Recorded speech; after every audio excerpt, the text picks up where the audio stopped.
Olá, bem-vindo a todos. O meu nome é Felipe Fanchini e esse aqui é o meu canal sobre física universitária.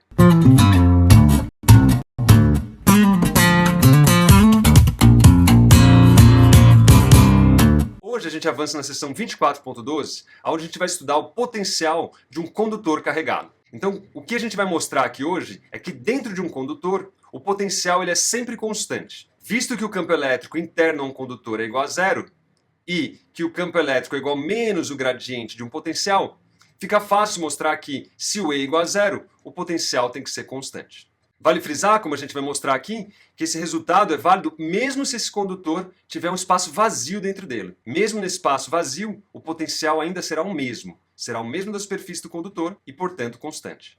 É importante deixar claro que esse canal foi criado para quem realmente quer aprender física. Aqui, todos os passos são feitos em detalhes e o rigor é a nossa principal bandeira.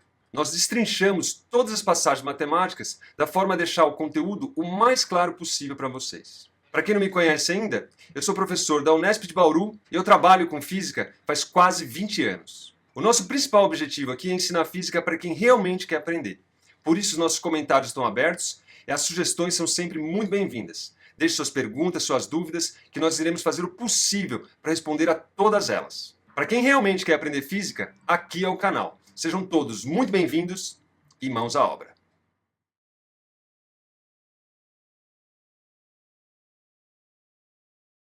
Então a gente começa agora a sessão 24.12, que é intitulada Potencial de um condutor carregado. Então lá no capítulo 23, a gente mostrou que dado um condutor, o campo elétrico interno a esse, ele é igual a zero. Então lá, fazendo uso da lei de Gauss, a gente conseguiu mostrar que um condutor carregado possui todas as cargas na superfície, de forma que o campo elétrico interno a esse é igual a zero. É fácil, se você retornar lá no capítulo 23, demonstrar essa afirmação fazendo uso da lei de Gauss. Nesse capítulo, o que a gente vai fazer é usar esse resultado para mostrar a extensão dele para o caso do potencial elétrico. Então, em suma, o que nós vamos mostrar aqui é que, dado um condutor carregado, o campo elétrico interno a ele é zero, coisa que nós já mostramos, mas que o potencial elétrico ele é constante dentro de um condutor. Então vale a pena colocar a afirmação do livro aqui para a gente começar essa sessão. Então a nossa afirmação aqui é que uma carga em excesso colocada em um condutor, ela se distribui na superfície do condutor, como nós já vimos mostrado, mas isso acontece de tal forma que o potencial é constante, o potencial é o mesmo em todos os pontos do condutor, tanto na superfície como no interior desse. Isso acontece mesmo que o condutor tenha uma cavidade interna, e mesmo que essa cavidade interna contenha uma carga elétrica. Então, no condutor, o potencial é sempre constante. Como é que a gente prova isso? Como é que a gente demonstra essa afirmação? Bem, se você se atentar à relação do potencial e o campo, aquela em especial que, dado o campo elétrico, eu calculo a diferença de potencial, a gente já viu que essa expressão aqui pode ser deduzida. ΔV é igual a menos a integral do ponto A até o ponto B de E escalar ds. O nosso ΔV aqui nada mais é do que o VB, que é o potencial na posição B, menos VA, que é o potencial na posição A. Como é que, dado essa relação, a gente pode mostrar que o potencial é constante dentro de um condutor? Então, vamos pegar um condutor esférico e vamos analisar esse problema. Então, suponha que eu tenha aí uma esfera, pode ser mesmo uma casca ou um sólido, e esse condutor ele tem uma certa carga que, como nós já mostramos nos capítulos passados, o campo interno a esse condutor é igual a zero. Então, o campo E de R é igual a zero se o meu R for menor do que o meu Rão. Onde o Rão aqui é o raio da minha esfera. Ou seja, o campo externo é diferente de zero, mas se a posição é interna ao condutor, o campo elétrico é zero. Então, suponha agora que, usando essa expressão aqui, nós queremos calcular o potencial numa posição interna a esse condutor, ou seja, numa posição R aqui dentro. Como é que nós fazemos isso? Então, se eu quiser calcular o potencial no condutor, eu posso fazer isso através do trabalho. Então, se atentando que o trabalho é igual a menos a variação da energia potencial e que a energia potencial por unidade de carga é o potencial elétrico, fica razoavelmente simples a gente demonstrar essa afirmação. Como a gente faz isso? É isso que eu vou mostrar. Então, suponha que eu tenho uma carga aqui, lá no infinito. Lembre-se que, por definição, a energia potencial no infinito é igual a zero, o que implica que o potencial também é igual a zero, lá no infinito. De forma que, se eu quiser calcular o trabalho para levar essa carga lá do infinito até uma posição R interna ao meu condutor, basta eu calcular a famosa expressão do trabalho, que é trabalho é igual a integral de F escalar ds de uma certa posição que é lá do infinito até uma posição R, que é, no nosso caso, interna ao condutor. Bem, como nós sabemos, o campo elétrico se relaciona diretamente com a força. A força nada mais é do que Q que multiplica E de R. Agora, suponha que eu queira calcular, então, esse trabalho. Então, eu venho com a minha partícula, ela sai daqui e ela vem caminhando. Toda essa região aqui, o campo é diferente de zero. Então, eu venho e venho até a superfície, onde o campo aqui é um campo diferente de zero. Então, essa integral aqui, ela é dividida em duas partes. Por quê? Porque numa região a força é diferente de zero e na outra região a força é igual a zero. Então, para cada trajetória, eu tenho que levar a força que existe naquela região. Tenho que levar em conta a força que existe naquela região.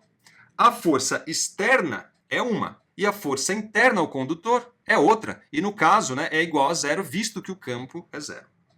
Então, para levar essa partícula lá do infinito até dentro desse condutor, o que a gente tem que fazer de fato? Então, veja, eu divido essa integral em duas partes. O trabalho, que é a minha integral de infinito até R, só reescrevendo ali, de F escalar ds, ela pode ser escrita como uma integral de infinito até o Rão, de F escalar ds, mais a integral de Rão até a minha posição R, de F escalar ds. Note que nessa região aqui, a força é diferente dessa região aqui. De fato, nessa região aqui, a força ela é igual a zero, visto que o campo interno à superfície é igual a zero.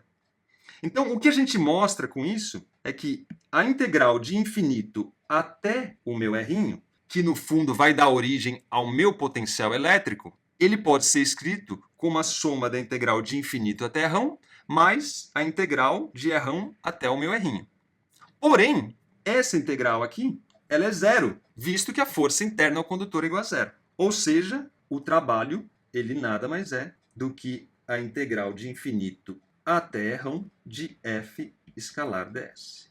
Enfatizando, o que nós temos aqui, a integral de infinito até o R de F escalar ds é igual à integral de infinito até Rão de F escalar ds. Agora, esse aqui vai dar origem, não é exatamente o potencial, mas vai dar origem ao potencial em V de R. E essa expressão aqui vai dar origem, basta eu dividir por Q, trocar o sinal. Lembre-se da relação entre trabalho e potencial. Vou enfatizar aqui, o trabalho é igual a menos a variação da energia potencial, que por sua vez é menos Q ΔV. Ou seja, o trabalho dividido por menos Q me dá exatamente ΔV. E, dado o potencial em Rão, é fácil se atentar que o potencial interno, que é o meu V de R, é igual ao meu V de Rão. Ou seja, o potencial interno ao condutor ele é igual ao potencial na superfície do condutor. Isso acontece porque interno ao condutor o campo é zero, logo eu posso deslocar essa partícula dentro do condutor da forma que eu bem entender, sem realizar trabalho, ou seja, com a variação do potencial igual a zero, ou seja, o potencial constante. Se a variação do potencial é zero, isso significa que o potencial é constante. Então isso mostra para a gente que, dado essa relação aqui, a gente consegue mostrar que o potencial interno ao condutor ele é sempre constante. Para a gente elucidar esses aspectos, vamos dar uma olhada no gráfico que é apresentado no livro. Esse aqui é o gráfico do campo elétrico. Então o que acontece? Como a gente sabe, né, dado uma esfera condutora carregada, o campo é igual ao de uma carga pontual. A gente já viu isso nas aulas passadas, mas isso não vem ao caso aqui. Mas o fato é que esse campo ele vai aumentando à medida que a gente vai se aproximando da esfera, né, o campo fica maior. Então você vê que se você for diminuindo, vai trazendo lá do infinito e vai chegando, o campo vai aumentando, vai aumentando, vai aumentando. Quando ele chega aqui na superfície, ou seja, aqui nós estamos supondo que o raio dessa esfera aqui é igual a 1, quando ele chega na superfície, interno a ela, o campo então vai a zero. Como nós já mostramos na seção 23, fruto da lei de Gauss. E o potencial? Como nós dissemos, o potencial, por sua vez, ele vem aumentando, na medida que eu vou me aproximando e torna-se constante daí em diante. Então, o campo elétrico interno a um condutor é zero e o potencial elétrico ele é constante dentro de um condutor. Isso porque as cargas vão todas para a superfície, que é a situação de menor energia, né? É a configuração de menor energia, e isso faz com que o campo elétrico interno seja zero e, consequentemente, o potencial seja constante. Veja que se você se atentar à relação do potencial com o campo, não aquela que relaciona dado o campo eu calculo o potencial, mas o inverso, dado o potencial eu calculo o campo, a gente tem que o campo é igual a menos o gradiente, que é uma derivada, né, do potencial. Note que quando o potencial é constante, o gradiente de uma função constante é zero, visto que o gradiente está relacionado com a variação da função, o que implica, então, que se o potencial é constante, o campo é igual a zero, como a gente observa aqui. Note que, só enfatizando o nosso resultado, à medida que a gente traz essa carga até aqui, o campo é diferente de zero, existe um trabalho. Se ela adentrar aqui, o campo é igual a zero e eu posso movimentá-la aqui sem realizar trabalho, visto que a força que age sobre ela é zero. Se o trabalho para deslocá-la internamente ao condutor é zero, isso significa que o ΔV é igual a zero, ou seja, o V é igual a constante. Isso é importante ter muito bem claro. A diferença de potencial ser zero implica que o potencial é constante, não necessariamente igual a zero. Vou falar novamente. O fato da diferença de potencial ser zero implica em um potencial constante. Nessa seção ainda, o livro ele traz alguns aspectos que são importantes para a gente melhorar aqui um pouco mais o nosso entendimento. Então, um desses casos que ele traz e que eu vou comentar aqui é o centelhamento de um condutor carregado. Bem, como a gente já falou nas sessões passadas, dado um condutor, essas cargas elas se distribuem na superfície. Se um condutor ele não possui uma simetria, por exemplo, não é uma esfera ou apresenta uma forma irregular, é natural que essas cargas elas não se distribuam de maneira uniforme na superfície do condutor. Naturalmente, se for uma esfera, tiver uma simetria, sim. Mas num objeto qualquer, dependendo da geometria, as cargas não ficam uniformemente distribuídas. Então o que acaba acontecendo é que nesses vértices, nessas arestas que podem vir a existir nesse condutor, a densidade de carga superficial e, portanto, o campo elétrico externo, que é proporcional a essa densidade de carga, ele pode atingir valores muito elevados. Então, se tiver uma quina, tiver uma ponta, pode ter uma concentração de carga nessas regiões, o que torna, então, o campo elétrico bastante elevado. O campo elétrico externo ao condutor, vale a pena enfatizar. Bem, dado esse campo elétrico intenso nessas regiões, é factível, é possível que o ar, então, em torno desses vértices, onde o campo é muito alto, ele pode ser ionizado, ou seja, pode ser que os átomos ali que constituem o ar, eles percam elétrons para o meio ambiente. Então você vê uma ionização dos átomos que constituem aí o ar. Então isso é factível dado um campo muito intenso, devido ao acúmulo de cargas em alguma aresta, em alguma quina do condutor. Quando isso acontece, é que você observa, então, esse centelhamento aí dos objetos. Então, dependendo dessa geometria, o ar pode ser ionizado devido a um campo elétrico muito intenso, o que causa, então, essas centelhas que você observa. No livro, ele usa exemplos bastante factíveis, como, por exemplo, golfistas e montanhistas, algo super relacionado ao nosso dia a dia, Mas, apesar de nós não termos essa experiência, isso acontece também em muitos outros aspectos. Mesmo quando você pega a porta do carro e tem aquele choquinho, isso é basicamente uma descarga ali conduzida do seu corpo para o carro devido a um acúmulo de cargas que pode existir no seu corpo, por exemplo, devido à fricção com uma roupa de lã e outros objetos. Então, o próprio corpo humano ele é um bom condutor de eletricidade. E ele pode, então, se carregar facilmente, dado a fricção com objetos que estão também carregados. Então, essas ações, né, esse contato com essas superfícies, pode transferir elétron delas para o seu corpo, tornando, então, ele carregado. Se a umidade do ar é muito grande, esses elétrons eles são removidos rapidamente do seu corpo e a gente acaba não sentindo nem observando nada. No entanto, quando a umidade do ar é muito baixa, essa carga vai se acumulando, porque ela não tem para onde escapar, né? Então ela não tem ali um meio que ela está em contato, que existe quando o ar está muito úmido, né? Mas quando a umidade é muito baixa, essas cargas elas não escapam do seu corpo e vão se acumulando. Então, nos dias secos, você está mais propício a ficar carregado, visto que você está com menos contato com o ar, entre aspas, né? E isso faz com que você não descarregue tão facilmente. Então essas cargas vão se acumulando no seu corpo. Essa diferença de potencial entre o ar e o seu corpo pode chegar até a 5.000 volts, que é um potencial bem alto. Se você tiver, então, com esse potencial elevado, quando você toca em algum objeto metálico, você acaba descarregando, então, toda essa carga e sentindo aquele choquinho, que é bastante comum, que pode acontecer até entre duas pessoas, né? Quem nunca encostou em alguém e teve um choque? Esse, por exemplo, é um grande problema para quem trabalha com computação. Para quem já desmontou um computador, é muito perigoso, né, você estar carregado e encostar nos pentes de memória, por exemplo, ou mesmo no circuito ali da placa-mãe. Essas descargas do teu corpo podem até queimar esses componentes eletrônicos e inviabilizar o uso deles. Então, é necessário, para quem trabalha com isso, estar sempre descarregando, né, estar sempre aterrado para que o potencial seja o menor possível. Um outro exemplo onde isso é bastante perigoso são em ambientes onde você tem gases inflamáveis. Então, por exemplo, em hospitais onde nós usamos anestésicos, né, em formas de gás, a centelha também pode ser extremamente perigosa. Então é muito importante a gente se atentar, dado algumas circunstâncias, a estar sempre descarregado. Essas centelhas elas podem realmente causar estragos muito grandes.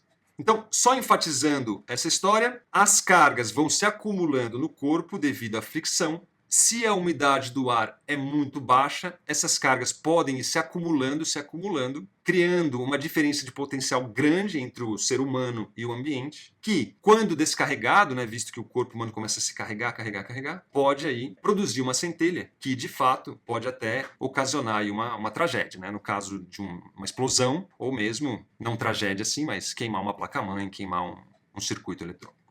E, finalmente, para concluir essa sessão, tem mais um ponto que é levantado e que vale muito a gente enfatizar, que é o caso do condutor em um campo elétrico externo. Então, o que acontece com o potencial, com o campo, quando um condutor está sob a ação de um campo elétrico externo? Então, suponha aqui, por exemplo, que eu tenha um capacitor de placas paralelas e dentro desse capacitor, então aqui estão minhas cargas positivas, aqui estão minhas cargas negativas, aqui está o campo elétrico, porém ele é deformado, visto que interno a ele eu coloco um condutor. Então aqui é o meu condutor.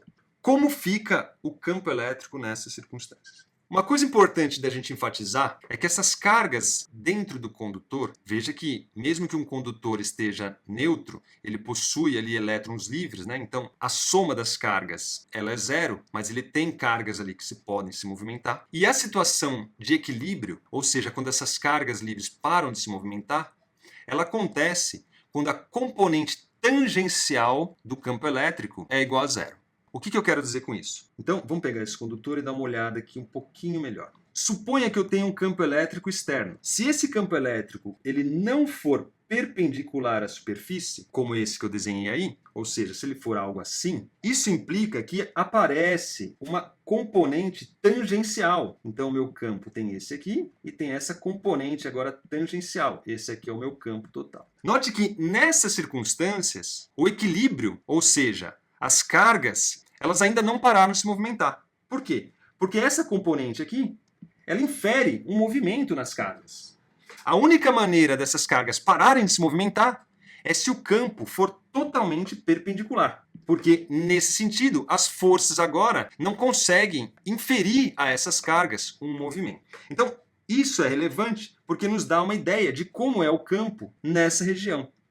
Necessariamente, quando aquelas cargas, então, porque rapidamente, né, se liga o campo, as cargas se distribuem, enquanto elas estão se distribuindo, numa fração de segundo, as partes tangencial do campo ainda existe, mas ela entra numa situação de equilíbrio rapidamente e para de se movimentar. Quando essas cargas param de se movimentar, que acontece numa fração de segundo, né, muito rápido, todo o campo elétrico ele é perpendicular à superfície. Então, o que nós vemos aqui é que as nossas linhas de campo elas vão ficar algo assim, que sempre será perpendicular à superfície. Isso porque eu já estou considerando a situação onde as cargas pararam de se movimentar, a situação de equilíbrio. Então, é muito importante enfatizar que um condutor, na presença de um campo elétrico, ele distorce esse campo, porém, as linhas de campo são todas perpendicular à superfície do condutor.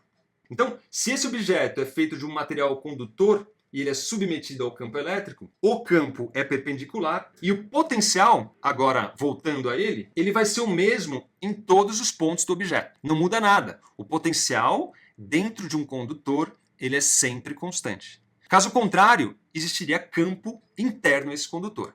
É isso que precisa ficar bem claro. Dentro do condutor não há campo, logo o potencial é sempre constante, independente da forma, independente se tiver um furo, independente se for uma casca ou se for um sólido. O potencial interno a um condutor ele é constante em toda região onde esse condutor está presente. Note que, se for uma casca, ainda assim, mesmo na região vazia, o potencial é o mesmo. Então, voltando na minha situação anterior, não sei se enfatizei isso antes, mas é importante deixar claro que esse resultado aqui, ele é o mesmo se essa esfera é sólida ou oca.